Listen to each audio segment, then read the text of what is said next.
Hi, it's Justin Costello with MarineMax Pompano Beach. I'm going to give you a walkthrough tour of a 2019 Sea Ray 210 SPX outboard. Starting in the swim platform on the back, port side dive ladder comes up to a large swim platform that you can walk through even with the outboard. We got a ski pylon here, and then battery charger on this boat. Port side walkthrough, so you don't have to walk over the sun pad. Nice entryway right into the cockpit. Looking back, they maximized a huge amount of space on this boat.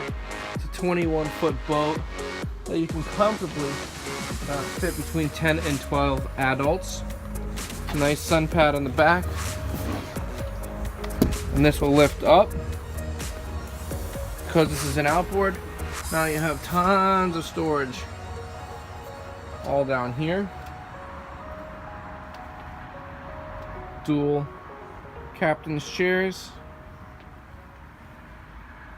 fusion audio system, throttles, steering wheel engages with the depth powder, plenty of seating in the front. Notice the grab handles conveniently placed. Does also have a full boat cover. Alright guys, thanks for watching. Hey, thanks for watching this walkthrough tour of a 2019 Sea Ray 210 SPX outboard. It's Justin Costello, MarineMax Pompano Beach. Give me a call, 954-633-2070.